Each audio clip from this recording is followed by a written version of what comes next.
Every time, if you want to take a look at this, this is what's happening at YouTube. So you have your camera there, Cool. and the screen. When you are talking, if you see this disappearing or the camera or something, Yeah. something bad really happens. Okay. So Okay. it's just, So I should. just something. Great. That's what I want to hear. Love my YouTube comments. Yeah. What is this? I like the idea that there's a non-bad YouTube comment.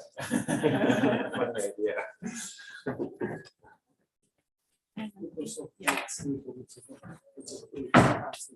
Oh, is there a clicker? You are standing here, or Yeah. you are standing or moving I'll around. probably move. Why not? Yeah. Do you know how to put on the microphone? Oh, is it not on? Yeah, it's not on. Sorry. You have to put here. Oh my God. So many people. Yeah. Do a long press. Yeah. Long press. Gotcha. Okay. Great. Cool. Well, It's just a quick question. Should I present it as Sasha or I This is for you. Oh my God. Like shirts and like. Okay, let's put it on.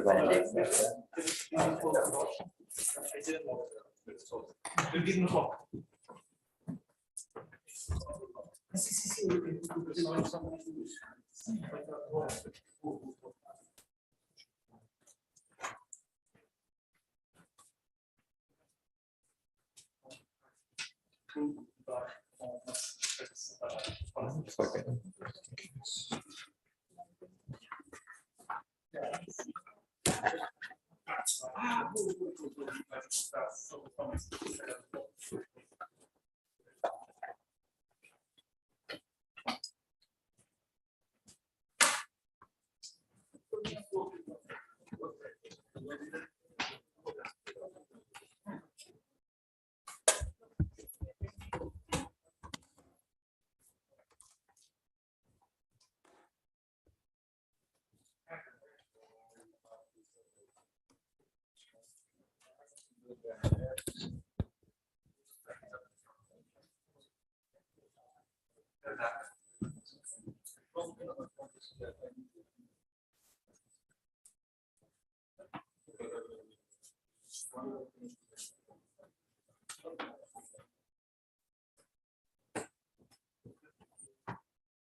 I don't know. I never feel like I'm the best at any of my jobs, but I do. I think it's interesting times right now. It's not. Yeah. Well.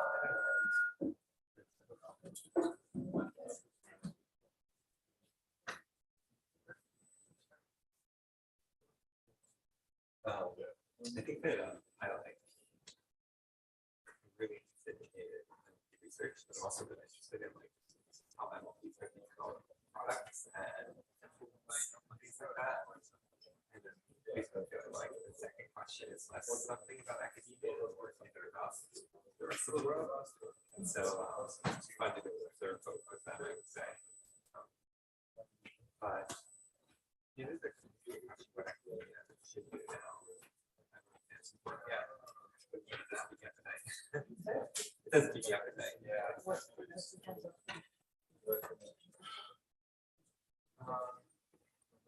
In terms of keeping people focused, like I find it that's something that they don't. They talk to exactly why academia is questions that are 20 years out that you get me excited when I was studying.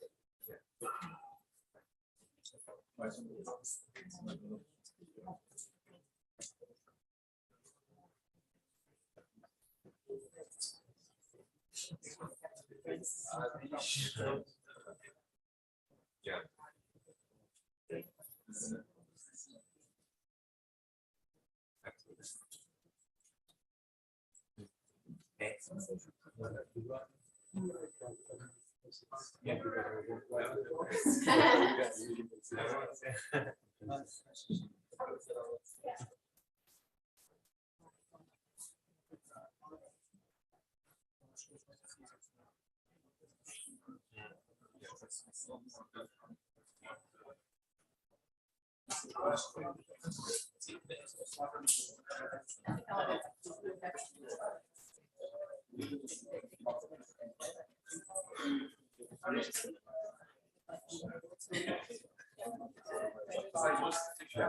Yeah. I definitely feel like I have to stay I don't know, I'm weird, I like so many projects that like open source kind of things. Well, I don't that's really hard. I write something like I find fun or something. I blog or I write in the library.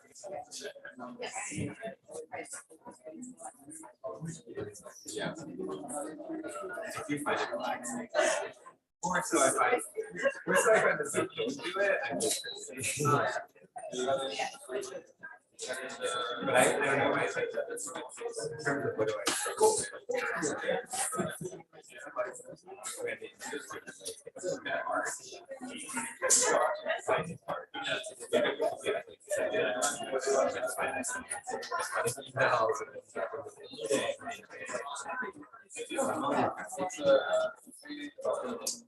certainly more but I don't know, I also think a lot of projects has a million people it's very good. So student yeah.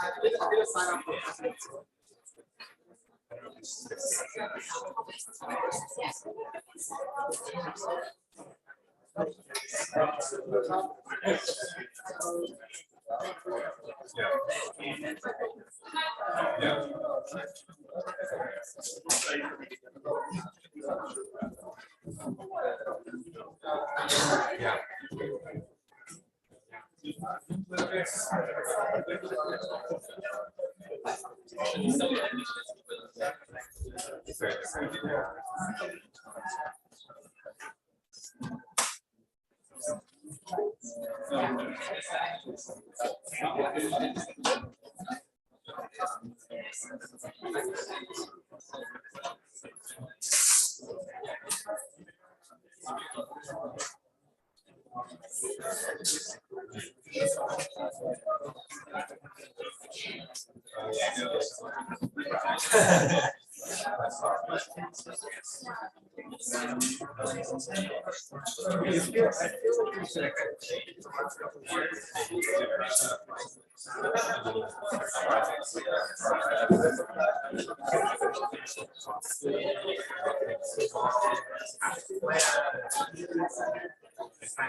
Yeah, I'm very excited about the topic.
And they're kind of designed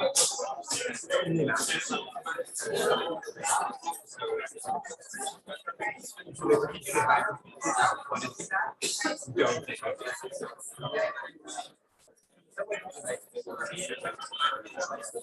it.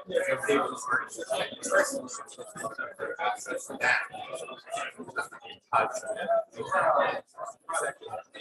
The company from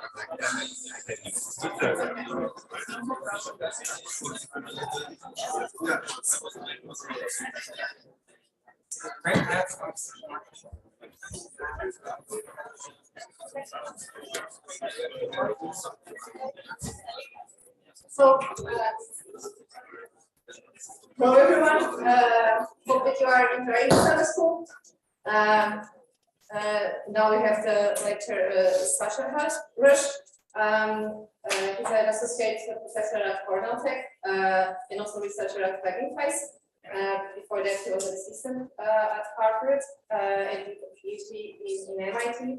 He had experience in several companies like Facebook and Google, and did relevant work on NLP with several best tech awards, and also particularly working on systems that are safe, fast, and controllable. And so I hope you enjoy the talk now on multitask prompt training. Thank you. Thanks.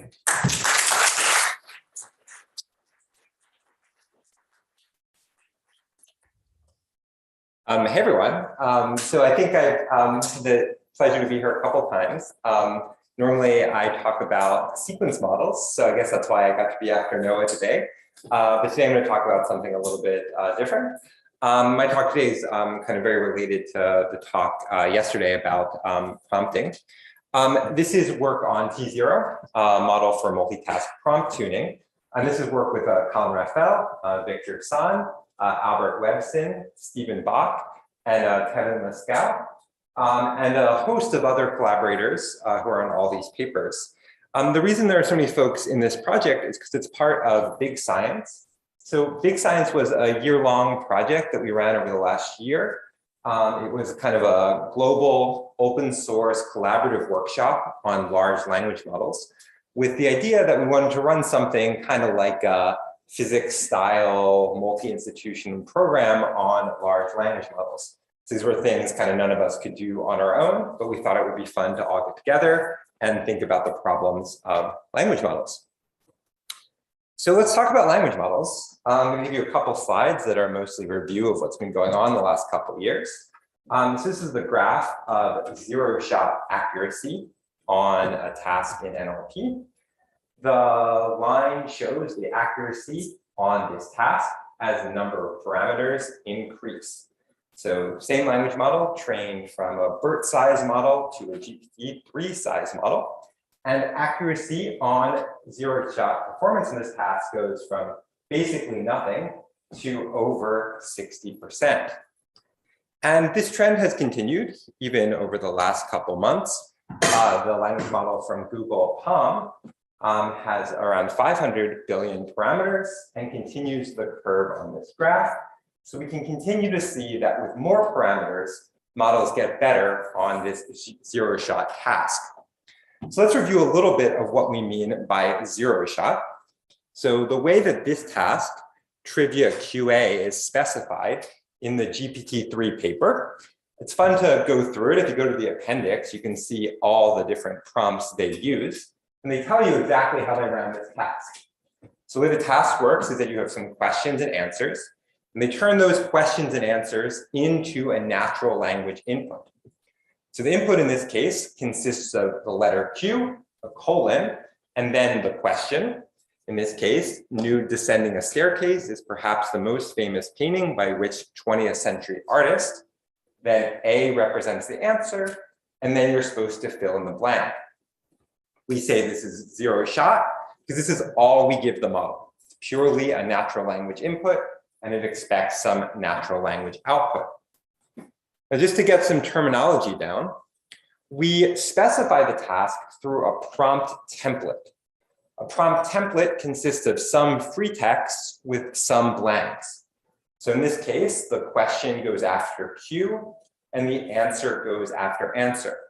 The answer is what we'd like the model to generate in this case, and we get to do some post-processing to check that the answer matched what the answer was in the true gold data set. Now, there's another variant of this task that's worth knowing. I'll talk about it a little bit today, which is we can also think about this in terms of few-shot predictions. So in the few-shot case, we're going to have same sort of templates, but now we get multiple variants of the task itself. So we get to see that the goal of this task is going to take in some questions and produce some answers. And we can do the few shot either like they did in GPT-3 with in-context learning, as we saw in the talk yesterday, or we can also fine-tune our model on those examples to try to prep it to handle the new question it was given. So the context of the world right now is that we know that if we make models bigger, they're going to get better on these sort of tasks. And they'll particularly get better in the zero-shot setting, which seems to be quite exciting. It's exciting because you can imagine kind of just specifying some new ad hoc tasks that you've never seen before and hoping that your NLP system will be able to produce a new answer. So I'm going to give you a sense of what I'm going to talk about today. And because, I don't know, I like ruining the surprise, let's just talk about what we did. So the name of this paper is Multitask Prompted Training Enables Zero-Shot Task Generalization. And that's really the description of what's going to go on here. So the punchline is that we're interested in how we get this zero-shot performance, how we get our model to be good on tasks it's never seen before, but not by trying to increase the number of parameters in the model. In the spirit of the big science project, we'd like to produce a model that people could use, people could play with, would be large, but not infinitely large in order to do these tasks. So the punchline is that we're going to introduce a new axis. Instead of just making the model bigger, we're going to explicitly train the model on a collection of prompts from many different tasks. By doing that, we hope we can use the model on tasks it's never seen before and achieve better zero-shot performance. And as you might expect, if you've seen these kind of multitask setups before, doing this gives us a nice win. By looking at lots of different tasks, we make new tasks kind of more in domain for the model, and it can improve its performance. And in particular, we introduce a new artifact called T0. This is a smaller model that you can use with zero-shot prompting abilities. And those abilities are on par with GPT-3, despite being 10 times smaller as an actual model itself. Now, that by itself, I think, is kind of an interesting research project and a useful idea. But what I want to do is talk about some of the infrastructure and a series of projects that made it plausible and made it kind of interesting to try these out in practice. So to do that, I'm going to introduce two preliminary works that were developed at Hugging Face. One is a library called Datasets, and another is a short paper called How Many Data Points is a Prompt Worth? These will give you some context for thinking about prompts and thinking about how people do research in this kind of prompt-based world. Then I'll talk about the T0 project, some of the aspects of kind of collaborative model development at scale, and put it in context of the big science work. Cool, so let's get started. So first I'm going to talk about two preliminary projects. One is Datasets and the other is this short paper. Cool, so Datasets is an open source library and also an open source paper that came out last year at ACL. The lead author of the paper is Quentin Lewis. This is just a brief description of how it works. So because this is an open source project, let me just start with code. So here's the code for how you load a library from datasets. It's pretty simple. I hope you had a chance to play around with it before. If not, I really recommend checking it out. So the way it works is we import the library, we load a data set. In this case, the data set is called BullQ. We can print the data set's features and metadata about the underlying data set. And then we can access it by loading its training and its positions. We can also do fun things like pre-processing and feature extraction in parallel in memory on the data set. Now, if you got started in NLP within the last 3 years, this seems obvious. Just load it up in Python. But if you're like me and you started 15 years ago, you'll know the absolute brutal pain it used to be to try out a new data set. I used to spend like months trying to load in some new Connell data set and trying to understand their Perl script in order to get anything running. So in some ways, this is a really nice tool. There are a bunch of things that make this possible. So one is technical developments. So underlying the Datasets Library is a library called Apache Arrow. Apache Arrow is a kind of multi-programming language backend for loading and manipulating tabular data. It basically uses a kind of fast serialization formats and a lot of nice wrapper code to expose kind of fast data structures to Python code. The NLP Datasets Library utilizes this for its backend. It has all these things wrapped in these nice data structures. This allows you to do things like kind of fast mapping and caching and all sorts of kind of tabular manipulations. But kind of more importantly than that aspect is the fact that people seem very willing and very excited to help out in supporting NLP these days. So in particular, by putting out this library and kind of setting up a hackathon for people interested in AI, we were able to collect probably more than 1,000 data sets at this point in the library itself. So people kind of spent the time to contribute their own data sets or to wrap data sets they found in the wild in this format and upload them into kind of a standard form. One of the neat things about this project is every data set has a data set card, which describes the various documentation, the different dynamics or the collection properties of these data sets, kind of properties about its multilingual structure or how large it is or what task it was designed for. There's also all sorts of licensing information and kind of cautions about use. Now, I think that's really interesting from a community point of view. From a kind of programming point of view and a research point of view, what makes this particularly interesting is that we have standardized types and formats across all of these data sets. So they're all in kind of a typed row-based formulation, which means that in theory, an algorithm doesn't really need to know the specifics of the given data set it's working with. With enough kind of care and setup, you can have algorithms that run across these data sets or even across different tasks in this setting. So I think outside of the specific project itself, we've seen a lot of usage from this project and related projects of what I guess I originally in the paper called N dataset problems, but I think Alan AI has standardized on the term meta datasets. So we saw this in the talk yesterday with some of the work on meta ICL and related projects, where you have one algorithm that runs across hundreds or even thousands of different data sets. So when we released this paper, there had been a couple interesting use cases already. So one is kind of these large-scale evaluation harnesses, such as the one developed by Elator AI, which is another open source language model collective. We were seeing workshops and shared tasks utilize this structure. For instance, the GEM workshop for natural language generation released 12 or so different NLG tasks in a standard format. We're also seeing interesting uses for evaluation. So in the field of kind of NLI tasks, it's becoming standard to do robustness style evaluations, where it's not enough to kind of be state of the art on one data set. It's important to kind of show robustness curves across adversarial or different domain versions of the problem. Cool. So I think that's one of the tools that we've seen kind of be useful for these sort of projects. But I also want to talk a little bit more about prompting itself. So this was a project also from last year that examines some of the questions of prompting. It's called How Many Data Points is a Prompt Worth?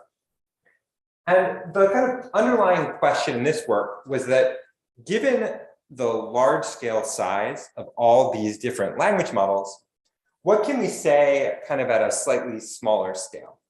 What can we kind of deduce in a kind of somewhat more scientific way in versions of the task that we can actually study, try out variants and iterate relatively quickly compared to kind of the massive language models that maybe we do or do not have access to. So there's this very nice paper from Timo Schick and Heinrich Schuster called Fine-Tune, sorry, I forget the name. It's called It's Not Just Size That Matters, where they introduced this model called PET. And in that paper, they show that you can get similar kind of prompting effects from much smaller language models. And the recipe goes something like this. Here we start with a pre-trained language model, like the one on the right. And we then modify the data that we're going to fine tune on such that it takes a prompted form. So where you would standard kind of train BERT to do, say, sentiment classification by just giving it a label, now instead you kind of manipulate your training data such that the input looks like natural language and the output looks like natural language, and you train on that data. Now, doing this gives you a benefit to your given task. And that's kind of makes sense. And I mean, I'm telling you prompting is good, so it probably gets better. But it's a little weird, or at least I found it a little weird at first. So all we basically did was just kind of change our data format, right? We just changed the way it looked. Instead of kind of doing classification, we just manipulated it to look more like language. And so kind of from a like, I don't know, just information in, information out point of view, I was a little confused about why this helped at all. So what we looked into was kind of when this training does help with your problem, how much of a difference does it make? So how can we deduce why or how your model is getting better from kind of training in this prompted format? So let's look at some of these experiments. So the setup for this paper is that we're going to use a kind of smaller language model. We're using Roberta Large. And we're going to test it in as many variants as we can across all the different ways that we might get benefits from this model. So the setting is that we're going to compare to a linear classification head. We're going to just fine tune that one by back propagation in what would have been considered the standard way about 1.5 years ago. And we're going to compare that to trying to do adaptation by taking our few shots examples and just training on them. So trying to tune the model to predict the word that would best complete a prompt. We're going to vary across many different prompt choices, so many different choices of language, as well as hyperparameters of the experiment, such as random seed or size or things like that. So just to make it totally clear, both of these are trained. So I'm not comparing zero shot here. I'm just comparing standard training with prompt-based training in this setting. So explicitly, we just use the prompts from this work from 2020. And the prompts look something like this. You get a passage, a question, and then you have to answer something of that form. So the interesting question that came up in this paper was, how do you tell whether a model is better or not? So you have two models, they have the same number of parameters. You can say one's more accurate or not, but what we're really interested in is where this accuracy comes from. We'd like to quantify the benefit of prompting, not in terms of accuracy of any given task, but in terms of number of training points that that extra prompt ability gives you. So let's say this is our model with fine tuning. The x-axis represents the number of fine tuning points we give it, so from 0 to 8,000, and the y-axis represents the accuracy. When we compare this model to one that was trained in this prompted way, we get another curve. So this red curve represents the accuracy of the model if we train it just to predict a word in context given the prompt. And what we see is that these points seem to eventually meet up. It doesn't require that many in-task training points for them to meet up. But at least in this lower regime, the 0-shot or few-shot regime, there seems to be a benefit from using this sort of prompted version of the task. So we consider that a data advantage. The data advantage, when we see about, what is this, at this point here, the data advantage for about 10 points is relevant to where the regular model reaches that accuracy. So the difference along the x-axis represents a number of points that we benefit from prompting at that point. So here it's worth about 1,000 points. And we can draw all of the data advantage over the entire curve. So this red bar represents the difference between a prompted model and a fine-tuned model at each point over time. So it's not that it stops being worth anything later on. It's just that having 700 extra points when you already have 6,000 isn't that big of a difference. But it seems to make a big difference towards the beginning of training. So we can roughly integrate over this area and get a sense of, for any task, what this data advantage is. And we try it for a bunch of different tasks. So here are all the different tasks we see. And for most of them, about 7 out of 8 of them, we do see an advantage from using prompts in this setting. The advantage differs, but roughly it's from around 10 to 100 points that we get from kind of writing this in a prompted form. So there does seem to be an advantage of doing this. That advantage goes away when you have lots of training data, but it does make a big difference in these early regimes. Cool. So I don't want to focus on this too much because this isn't a much smaller language model than some of the language models people are excited about these days. But it does give you a sense of kind of where we are, at least in this smaller domain. So the first thing I want to note is that we got a benefit here. And there's kind of feels like a little bit like what I'm telling you is like the model read the sentence. It looked at the extra information we gave it, and that was the equivalent of data points. I really don't want you to think that. It's really worth not anthropomorphizing these models. And I think we're pretty far from that level of kind of understanding, particularly on smaller models.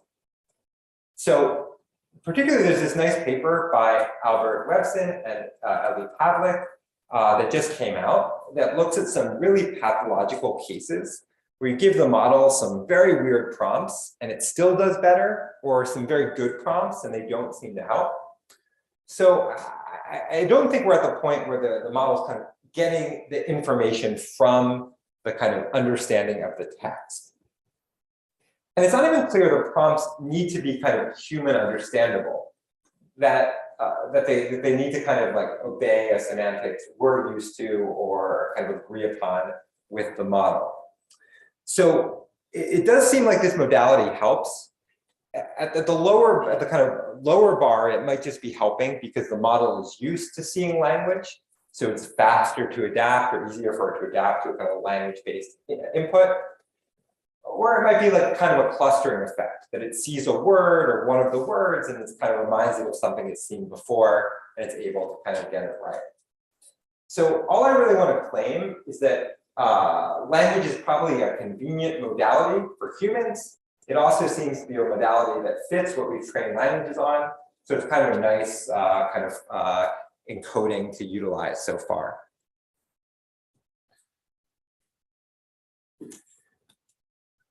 Great. So let's get back to big science and talk a bit more about the T0 project.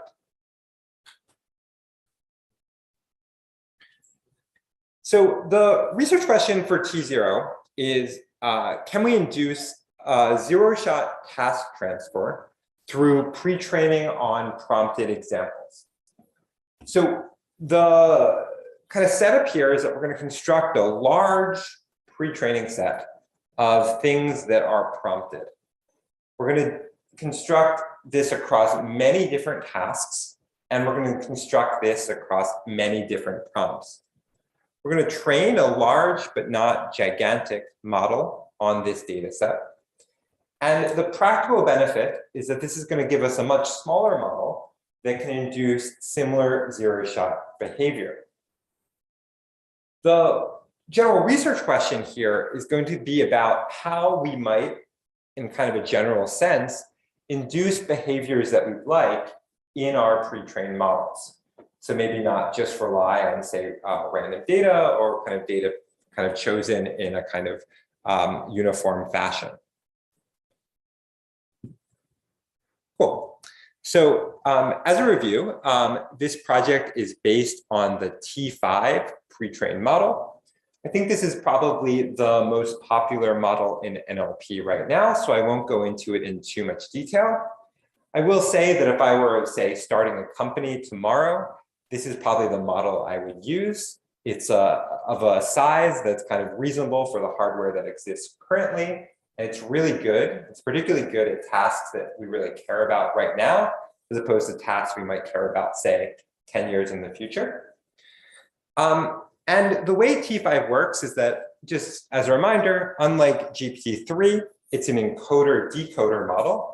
So it takes in text at the encoder, and it can produce text out and the decoder. So we're going to use a version of T5. I think it's called T5 1.1 LM. And just to classify the difference, the T5 paper is very neat, and it goes through all sorts of different permutations of the model. They settle on a permutation for pre-training that looks like the thing on the top. It's a kind of mask-based reconstruction where they mask out words or phrases in the encoder and have the model produce those on the output side of the decoder itself. In T5 plus LM, they continue to pre-train this model so that it's also a pretty good language model. So it gets kind of the best of both worlds as a kind of a predictive model, but also something that can generate text. The way they do that is they take a bunch of text, they randomly sample a split point, give the first half to the encoder, and ask the decoder to continue on the right. So that way it's pretty good at continuing or producing outputs in a way that a decoder-only model would do, but also has the kind of task understanding that we think a kind of encoder-decoder is most useful for. Cool. So the T0 recipe is, as I said earlier, we're going to transform a bunch of data sets into a prompted form. We're going to pre-train T5LM on those prompts. We're going to do a bunch of training. We're going to train on them kind of for a long time and match their structure. And then we're going to try to evaluate the model. And we're going to evaluate it not just on data sets it hasn't seen, but actually different tasks. So we're going to try to hold out some of the tasks it's used to in order to kind of get accuracy measures on those new tasks. Cool. And just because for whatever reason, the nomenclature of this field has gotten pretty confused. Yesterday, I think the LNAI folks used the word instruction. I'm going to actually not use the word instruction because our prompts actually are not really instructions in a kind of sense that you might be used to. So I'm going to use the word task is kind of a category, data set as like the specific, and then prompt as the particular thing we inject to represent it. And I'm going to use the term instance for like a particular sentence in the data set. So this is going to be our hierarchy: task, data set, prompt, instance. I'm going to try not to use the word skill or instruction, just because I think they convey a certain kind of, I think they convey something deeper than really what's going on. So I'm going to use the most kind of raw word I can. Cool. Okay, and then here's our final model. So let's say we trained it on summarization, paraphrase, and question answering. At test time, we'll give it natural language inference in a zero-shot way and expect it to be able to answer that. So it's going to be trained on at least tasks above, and then we ask it to answer something like that below. And we're not going to make really a distinction between, say, multiple choice or binary classification or text generation, all these tasks will get kind of thrown into the model, and it will have to just deal with all of them. And it can do that because the decoder can kind of produce arbitrary text on the right-hand side. Cool. So I kind of went through the model pretty quickly because I don't want you to fixate on it too much. These models are extremely neat, but they're also extremely standardized. So that kind of architecture is going to be used in all sorts of different tasks. These days in research, I often find that the data collection procedures actually take up most of the time and the energy. So I want to talk a little bit about how we did the prompt collection behind the scenes. So first off, I want to justify why this even makes sense. The theory we have, and I think Colin would say this is like definitely true. I think I'm like 80% of the way there, is that a model trained on the internet is not really kind of being hidden from the task it wants to do. But if you kind of look at the internet broadly, you'll find instances and examples that look very similar to the sort of tasks that go on in NLP. So I started the talk by talking about trivia QA and how the model is extremely good at kind of knowing what we call kind of closed book QA tasks. And it's not so surprising that it gets better as it gets bigger, because all this information is in some sense on the internet somewhere, and it can just kind of see enough of it and figure out what's going on. And so Colin's been going through and kind of finding different instances of these properties online, where you have instances of, say, summarization or paraphrase or pronoun resolution, kind of things that show up just on the natural text of the internet itself. So I think one of the reasons we feel less bad about kind of constructing data sets that have these properties is because we don't think the internet really is a kind of like random sample of kind of human knowledge. It does kind of focus on certain things, and models trained on it do pick up certain skills just from that property directly. Cool. So we're going to kind of just be blunt and try to do this directly ourselves. So for a task like paraphrase, we're going to have a bunch of instances like this at the top. So we have 4 different instances from the data set. Because we have the datasets library, all of these are in a very structured tabular form. So we basically just have these in a format that we can use programmatically. We're then going to write these prompts where they'll have, say, question, question, and then some free text, and then have a label or a set of labels that the model can choose from. So as I note on this slide, we're going to have multiple different prompts for each data set, and all of those prompts can be used with any of the instances in the data set itself. So this is what it looks like for paraphrase. Here's what it looks like for summarization. So for summarization, we have 2 different ways of describing to a model what we'd like to do.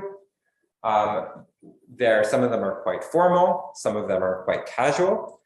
Different people writing the prompts took different stands, but they all kind of utilize the data they were given in some form the model could use. Behind the scenes, we wrote basically a templating language using kind of like a website building library. So people actually wrote these by kind of writing these little templated pieces of code. A lot of them are quite simple, but a lot of them can get quite complex. We allowed people to use kind of if statements or for loops in this language in order to produce prompts. And some prompts even use things like multiple branching to represent different kind of choices they would make in this process. So it's not quite a kind of language templating system, but it's kind of getting there, that you build these little kind of rule-based approaches for producing prompts. We also built a tool called Prompt Source to do this. So we had probably about 50 people annotating these, and it did actually take quite a while to go through and do it. The tool itself has many different stages. The first is a stage just to give you a sense of what the tabular properties of the data set are. It lets you see the different columns, and it lets you go through different examples from each of the different data sets. This just gives you a sense of what's there or what's available. We then have a creation page that looks something like this, where people kind of write a little code. They take the premise, the hypothesis, and the answer choices. And we separate out the answer choices themselves because we actually are going to use that to evaluate the correctness of the approach. So we're allowed to kind of do whatever post-processing we would like to take the output of the decoder and turn it into an answer for the given problem. We also allowed people to come up with some prompts that didn't correspond directly to the original task, but kind of were a little bit more creative with the data that was available. So this would be things like in a summarization data set, you could ask people to generate the article from the headline. It's not like a task we expect the model to get right, but we didn't think that training on that sort of task would kind of hurt performance of the model. Finally, one thing that was interesting is the review process for these data sets. Because you're working in a templated language, you don't actually see the output of the model. But we actually wanted to go through and review all of them. So we had a similar process to the one that was described in the talk yesterday, where we actually did a kind of GitHub code review of all the different prompts. So when you get a kind of pull request from someone who produced a new prompt, you could see basically in the pull request all the different outputs that it would produce for the given task of interest. Cool, so all in all, there were about 180 different data sets that we used and about 2,000 different prompts. That was because there was about 8 prompts per data set.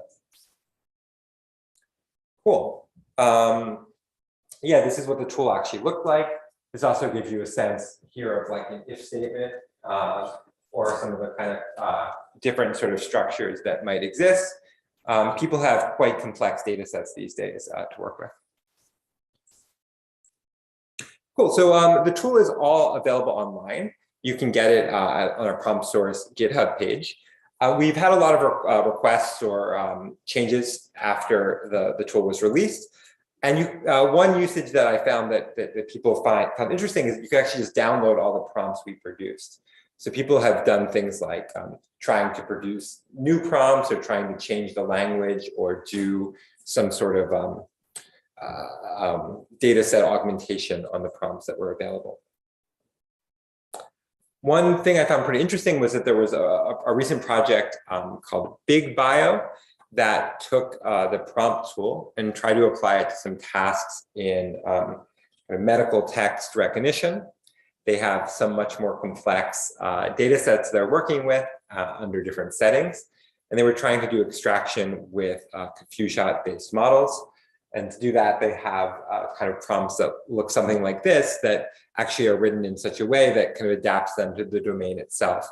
And I think this application of prompting does make sense to me in that you'd, in the prompt text, you would want the free text to give a sense to the model of the task it's interested in, or at least kind of point it to the domain of language that it should be working with. Cool. So the last thing I'll note is that around the time of this work, several other interesting data sets came out that utilize different prompt transformations. So the data set from yesterday was Natural Instructions V2. And that created I think about 1,600 different of these prompt tasks. And the two data sets are related, but have some important differences. So we're doing prompting for post hoc, which means that the tasks all exist already. We're just kind of taking data sets and producing prompts that we think make sense. Natural Instructions does a really good job of taking the original instructions for these tasks that were kind of originally written for humans. We also have less tasks, but we experimented more with producing multiple prompts for each given task. So different wording for the same expected answer. And we also just focused on English. Some of these other data sets look at different languages for their data. Okay, great. So with all that set up, let's look at some of the T0 experiments. So T0, as I just said, is this model that trains on a lot of tasks and then holds out some to work with. here is the full set of tasks that were used in our main experiments. So everything in yellow are tasks that we train the model on, and everything in green are tasks that were held out that we're working with afterwards. So just to give you a sense, the main ones I'm going to discuss in our experiments are the tasks of sentence completion, natural language inference, coreference resolution, and word sense disambiguation. These, in our minds, were disjoint from the tasks in yellow, which were all the QA tasks, sentiment classification, topic classification, some NLG tasks, and then also paraphrase identification. Now, there was a lot of debate about which tasks should be where, and different papers have made different distinctions or different versions. I think the general sense is that actually no one really knows where these boundaries are, but that different papers split this up in terms of output structure versus a kind of historical classification versus kind of current classification. So for instance, the term QA is extremely broad. It can be almost anything from, say, third grade math exams to kind of arbitrary trivia questions to complex common sense reasoning. And so kind of classifying that all together may or may not make sense. I think the only thing I'll say is just that this is like what came out of a lot of debating and wanting to kind of be somewhat compatible with past papers. Cool. So under that setting, here are our experimental details. So our main experiments use T5 11 billion with LM augmentation, the model I described earlier. We're going to compare to 3 different sizes of GPT. So 6.7 billion parameters all the way up to 175 billion. Now in GPT-3, they only run one prompt in their experimental outputs. So we don't really have a good sense of the error bars or robustness to different prompt structure. We did try out a bunch of examples in kind of the version of GPT-3 that existed at that time. And we found that it seemed not so robust to prompt format, but I'm just going to report the result that they reported in their paper. For our examples, we uniformly sampled data sets and prompts, and we evaluate on all the task types on all the different prompts. Cool. So just to give you a sense of what this looks like, so RTE was one of the tasks that we held out. These three dots here represent the GPT-3 scores in the zero-shot setting. The blue represents what T5LM would do just by itself, were it not to be kind of tuned with T0. And then T0 is at the end. So we have 1 dot for each of the GPTs. And for this example, you can see that T5 plus LM is right between GPT-3 6.7 and 13. So it kind of indicates that LMs around 10 billion parameters will get roughly, it looks like around 60 accuracy on this task. You get a benefit, a bit of a benefit from going up to 175 billion for GPT-3, but T0 does much better on this task. In fact, for all the prompts we give it for this task, it does better than GPT-3 in zero-shot performance. However, depending on which prompt we do give it, it ranges from 70 to 80 accuracy on RTE. Okay, so that's one data set. Here are all the ones we tried. So these are all the data sets we held out for the task of natural language inference, coreference resolution, sentence completion, and word sentence. And what we found is, I believe it was on 9 out of 11 of these, we do better on average than GPT-3. Some of them much better, and some of them right around the performance in accuracy. I guess the main claim I want to make and the main claim of this paper is just that you can get this sort of zero-shot prompting with smaller models if you kind of train the model to know roughly how these tasks work. And that behavior, at least so far, we've seen kind of mainly works in these kind of NLP style tasks. The next thing we looked at was this data set called Big Bench. And this is a data set that was constructed by Google. It consists of, I believe it's several hundred kind of arbitrary tasks they had people construct on the internet. It's another one of these projects that was kind of a large collaborative project with hundreds of authors. And they collect a bunch of these different tasks in order to test the language model's generalization behavior. And the comparison here was with 3 different Google language models. So this is 8.5 billion to 68 billion. I don't know exactly the details of these models, but they're provided in the Big Bench paper. And what we're going to do here is we're going to compare across not only just T5LM, but also 3 variants of T0. So the 3 variants here train on successively more tasks. So because we didn't have to hold out tasks for these experiments, we could just train with all the tasks we had collected in our prompting data set. And just to give you a sense of what some of these tasks look like, so this is one from Big Bench called Vitamin C. This one is a language one. It's a kind of fact verification problem. So you're given a claim and you have to say whether you think it is true, false, or neither. And if we look at the different accuracies, we see that this does seem to get easier with larger language models in a 0-shot setting. And that T5 plus LM is not able to do so great on the task, but all of the T0 models do significantly better, with the model getting slightly better as we add more tasks into the mixture itself. When we look at all of the different tasks that we tried on, we see a general pattern that there seems to be a benefit in doing this multitask pre-training, and we get improvements in a lot of the different task domains.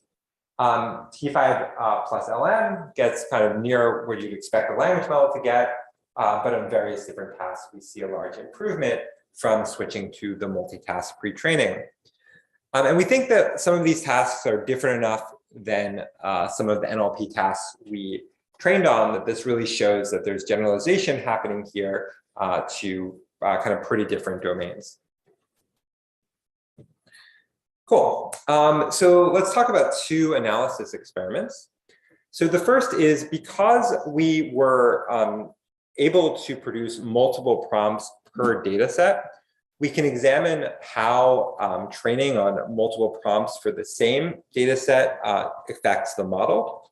So in these experiments, we're going to compare what would happen if we only had 1 prompt per data set versus a variant of T0 where we're able to have 8 different prompts and train on all of them. And the underlying theory here is that the model could become more robust to the wording of the prompt itself if it just saw more variance during training. For some of the data sets, we do see that. In general, we see an improvement from having more prompts, but there does seem to still be a lot of variance in the wording, even in the green model. So we think it generally gets better to have seen more in training, but it doesn't kind of make that variance go away entirely. So it still kind of matters what the wording is, and it particularly matters what the wording is in the 0-shot setting that we're interested in. If you're doing fine tuning, it seems like the wording will matter less. The second question was just kind of the standard multitask question, which is, does having more data sets in this pre-training process help the model? And here we're plotting T0, which is the model I showed you at the beginning with just the green data sets, with 2 other variants where we pull in more of the data sets that were annotated. In general, we do see a benefit from adding more data sets, but just to give you a sense of how it looks across tasks. So in general, this orange line is better than the green or the blue. But in 0-shot, things are unstable enough that sometimes we get disadvantages depending on what the data sets are that we added. So this orange model, T0++ is kind of the one that we've been using online and the one I recommend for most kind of use cases down the line. It's kind of the best model we have, and it trains on all the data sets available to us. So the T0 by itself, it's kind of only useful in the case where you want to hold out tasks, evaluate this sort of generalization. Cool. Let's see what my time is. Okay. So let me wrap up here. I'm going to go through these next couple slides relatively quick and then end by talking about where we're going next. So around the same time this paper came out, a very nice other paper came out called Flan. Flan does roughly the same thing, but within kind of Google's infrastructure. They use a much larger language model and a different sort of prompting style. One thing that's interesting to note is that they find in their paper that this sort of instruction tuning primarily helps in very large models. So they're making the argument that once your model is very large, that doing this can give you further improvements on your model. Since T0 is kind of on this side of this crossover, you'd expect that it wouldn't help so much. We don't know exactly why, but there were enough differences in the setup that it's plausible that something was kind of different in our experimental setup. For instance, we use an encoder-decoder model, where their model is mostly just a decoder, or it's just a decoder. We also, as I mentioned earlier, use multiple prompts per task, and we also train for longer on the prompted data. So it's plausible that one of these differences explains why we were able to see benefits even at a much smaller model size. The other thing I want to note is that whenever presenting this work, I want to give some caveats. The task accuracy is really going to depend, as I noted earlier, on the wording of the prompt itself. Secondly, these numbers are interesting because they're zero shot. I don't know if they would be interesting otherwise. For these tasks, the numbers are relatively low. You could do better, as I noted earlier, by just training on, say, 100 data points. I know that it's kind of exciting and cool to kind of do it on small data, but I wouldn't really recommend doing that for a particular task that you just want the best accuracy. If you just want the best accuracy, it seems like fine-tuning is pretty hard to beat.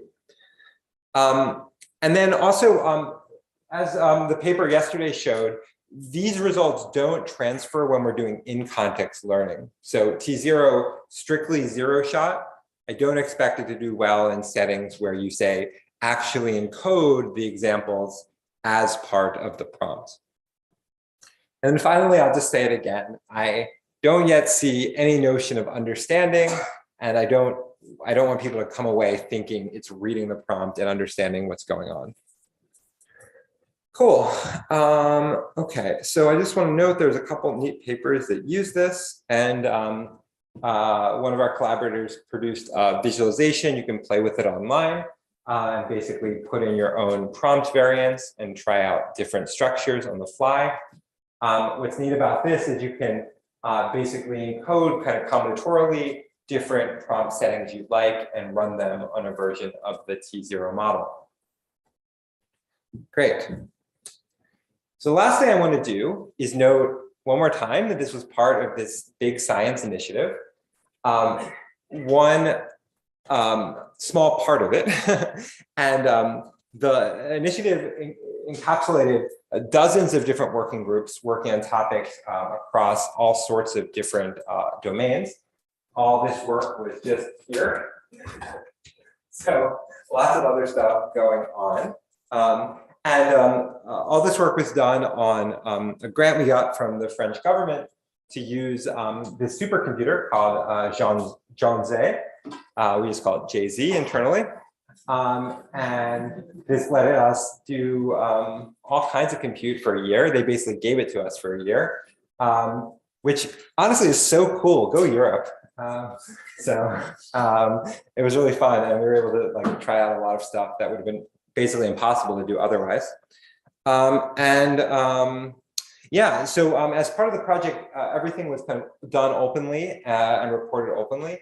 For the T0 project, we had kind of open meetings every week. The paper has, I think, 30, 40 different authors on it. And what they've been working on for the last several months is they've been training a giant language model, which is, I believe, 176 billion parameters. Just this last week, they released it. So you can get it online. It's called Bloom. Yeah, it's a really big language model. It's multilingual, which is extremely cool. It's across many different languages, and it also includes code. So you can try it for all sorts of experiments of that front. It's been really cool to see kind of people in many different countries kind of cover this model and its release. I came away just amazed by the sheer difficulty of engineering at this scale and the sort of, I almost want to call it like physicist mindset of like, I'm going to run an experiment, it's going to take a year. I better get everything right. And so it's just a very different style of research than I'm used to. So I wouldn't say it's más potente than GPT-3, but it's really neat and it's fun that it's online, so you can play with it as you go. So with that, here is the QR code for checking out the project. And thanks for everyone who did all the work I presented today. So thank you very much.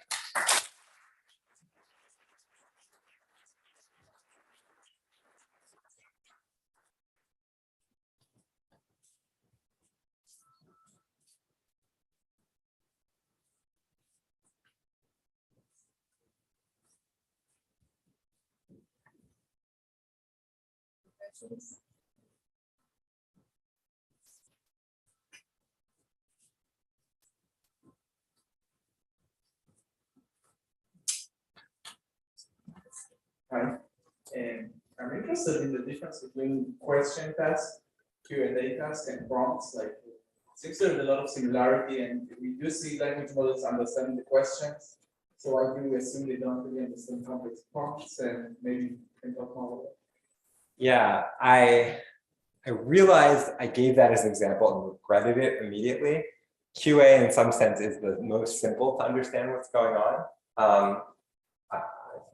I'm trying to think of a better example of tasks. A lot of the tasks really are quite complex and they require kind of explaining what's going on. So it wouldn't like, it's not, the answer you give wouldn't be like the obvious thing to answer for that. So I think trivia QA is maybe the kind of the worst example in that regard. So I think I had some bull Q examples or something like that where you, or the factual one, where you really have very little room to kind of explain exactly what's going on in the task itself. Yeah. Hi, thanks for the talk. I have a question also regarding the prompt. So you mentioned that the models do not necessarily understand the semantic of the prompt, but if you have more kind of various prompts, it actually can then benefit. But try to have the extreme case where you're using artificial components. Like, are these prompt tokens or just like a pattern the language will see off? And if you throw in some like arbitrary tokens in the end, you might see that. Sorry, just let me understand a little bit better. When you say artificial tokens, So they're not words. For example, like they used in your machine translation. Ah. If you like Google, it also perfect kind of really good spiritual common down and in language tests.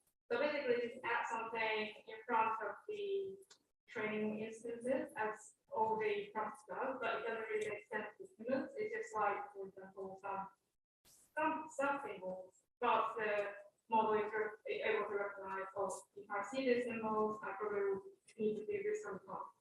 And the extreme case of that prompt do not really, the language model do not really understand this number of the prompt as well.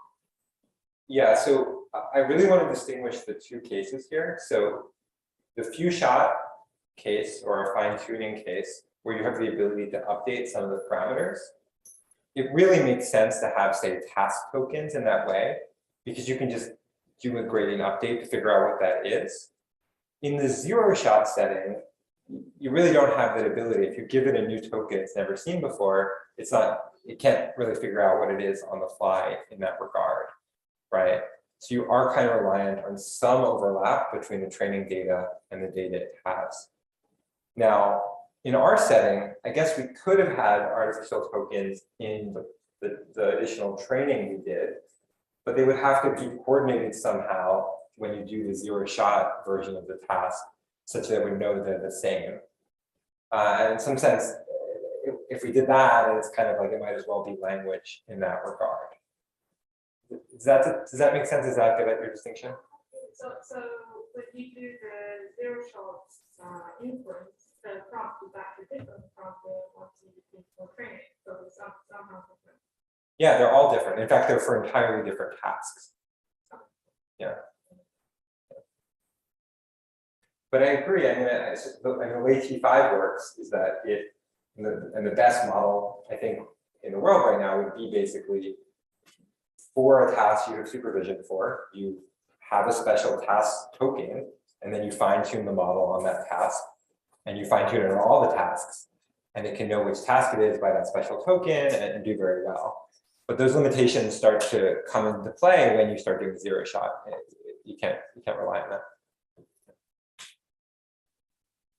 Hi, Hey. thanks for the great talk. Thanks. Very interesting. So I was wondering, when you train this neural model, right? And now in the future, then I can do NLP tasks, right, or other kind of tasks. So to what extent, in your opinion, would the model at this point in time only be able to zero shot like trendy NLP tasks, or trendy tasks, or is it actually like learning something about tasks in general? Well, it's a useful data point. We didn't even know about Big Bench when we started the project. So those tasks did come in without us really knowing about them, and we didn't change anything. It was able to do quite well. So that was a kind of nice coincidence. I do worry a lot about things getting out of date. I mean, I just hosted a workshop at ICML on information retrieval and language models, and all the talks talked about how like, when the president changes, the language model doesn't know the difference. And so being able to inject actual kind of current knowledge into models is critical for all sorts of reasons. I'm a little less worried about the tasks themselves changing. At least at first thought, it seems unlikely, but I could be wrong. It would be interesting to know if we're overfitting through kind of 2020 tasks, but 2030 tasks will be very different.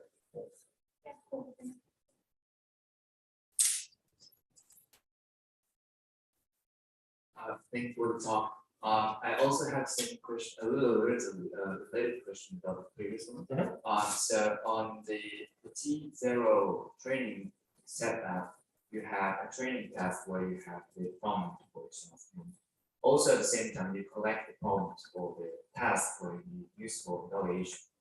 And my question is that if I have a new task and which is very which seems to be a bit different from what we have in the test set. Yeah. And I'm not sure, supposedly that I'm not sure what prompt I have to use in that task, because as you said, probably language model will prefer something that not human readable, and I was no clue how to create an efficient prompt in the task.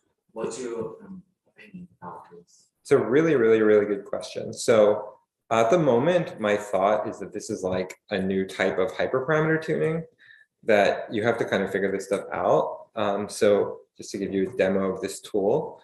So the idea of this tool is that you're given a data instance, article, answer, question, and you're trying to answer the question of like, what template works for this style of task?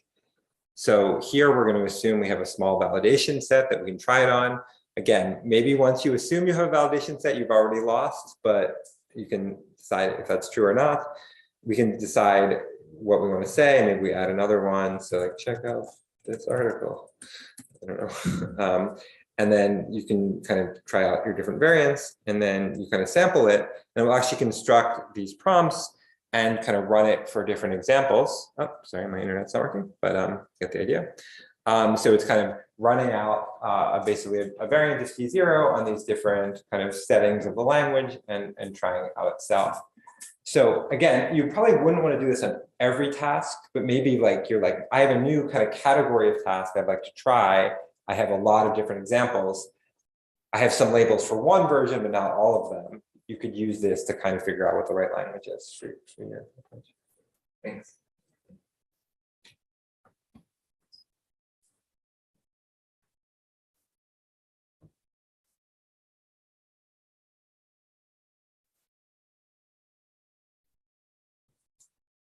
Okay, so, hi, Sasha. Yeah. Thanks for the quick talk. I have one question.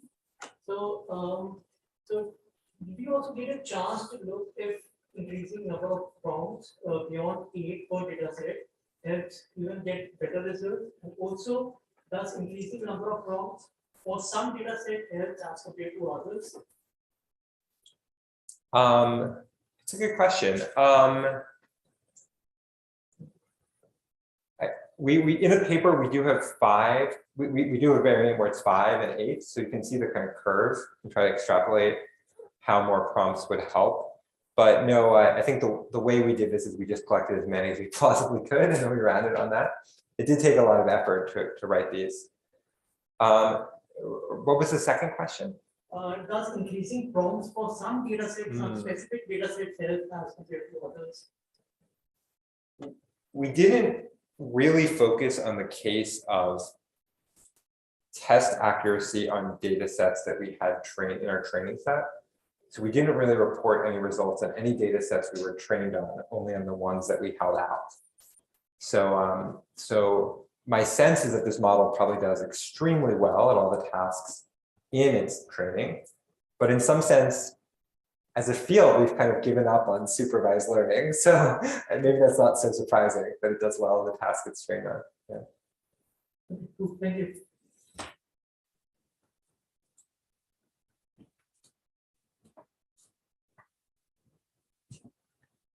Okay, cool. Thank you very much. Any questions? Thank you very much for your talk.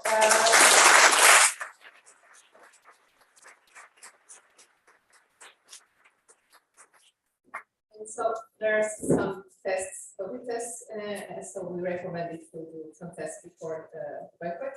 So feel free to test them. Thank you.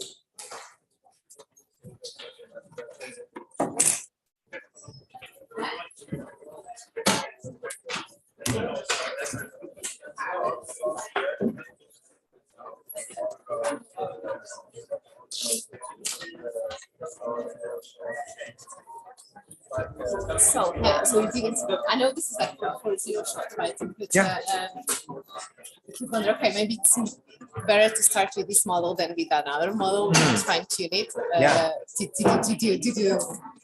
kind of test it and see like, okay. Yeah, good question.